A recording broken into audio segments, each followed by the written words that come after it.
রাজধানীর বেশ কয়েকটি এলাকাতে বাড়ল দূষণের মাত্রা। চাঁদনী চক, বাওয়ানা, রোহিণীতে বাড়ল একিউআই এর মান।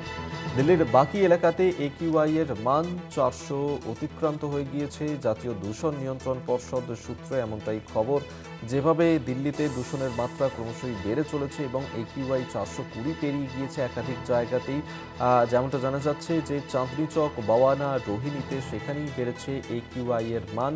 দিল্লির বাকি এলাকাতে একিউআই এর মান 400 অতিক্রান্ত করে গিয়েছে। জাতীয় দূষণ নিয়ন্ত্রণ পর্ষদ সূত্রে এমনটাই খবর পাওয়া যাচ্ছে।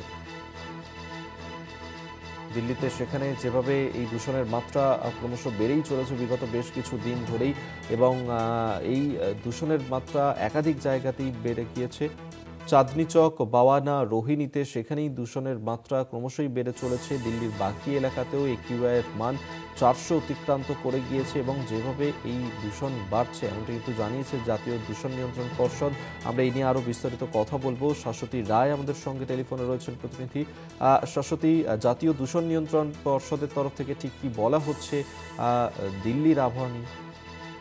দেখো, আবহাওয়ার দিক থেকে তাপমাত্রার পারদ দিল্লিতে বেশ কিছুটা নিম্নমুখী রয়েছে এবং 10.4 ডিগ্রি সেলসিয়াস রয়েছে সর্বনিম্ন তাপমাত্রা। তবে যেটা চিন্তার বিষয় সেটা হলো যে এই কোয়ালিটি ইন্ডেক্স সে কিন্তু একেবারে সিভিয়ার সিগন্যালিং দিচ্ছে এবং সেক্ষেত্রে বেশ কিছু জায়গায় গতকালের থেকেও বৃদ্ধি পেয়েছে বায়ু দূষণের মাত্রা, এবং যা অত্যন্ত গুরুত্বপূর্ণভাবে ঘন লাল বা সিভিয়ার ইন্ডিকেট করছে। এবং থেকে শুরু করে বাওয়া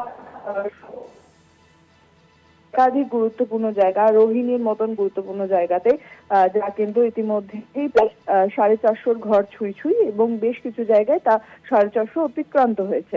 অর্থাৎ বোঝাই যাচ্ছে যে দিল্লির বায়ু দূষণের মাত্রা আরো বেশ কিছুটা ঊর্ধ্বমুখী, এবং যেহেতু তাপমাত্রা পারদ নিম্নমুখী হচ্ছে এবং বায়ুর গতিবেগ অত্যন্ত কম, সেই কারণেই এই দূষণের মাত্রা কিন্তু আরো বেশ কিছুটা বাড়বে। এবং যেহেতু ইতিমধ্যে হরিয়ানা সহ মধ্যপ্রদেশ একাধিক জায়গায় শৈত্যপ্রবাহ চালু হয়েছে, তাই যে পরিমাণে হরিয়ানাতে ধানি জমি পোড়ানো হয় তার যে ধোঁয়া, তার থেকেও কিন্তু দিল্লির দূষণের মাত্রা অনেকটা বৃদ্ধি পায়।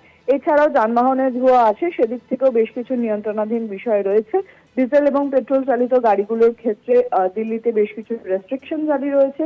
সেই অনুযায়ী দিল্লির ট্রাফিক পুলিশের তরফ থেকে কিন্তু সেই দিকেও নজরদারি চালানো হয় যাতে দূষণ না বাড়ে অতিরিক্ত যানবাহন চালানোর ফলে।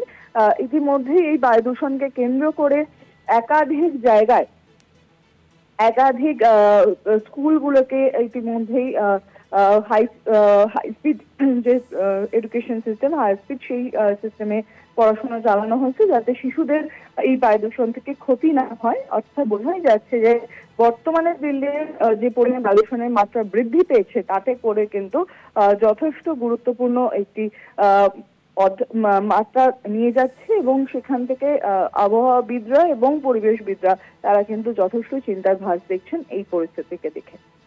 ধন্যবাদ শাশ্বতী তোমায়। শাশ্বতী রায় আমাদের সঙ্গে টেলিফোনে ছিলেন প্রতিনিধি।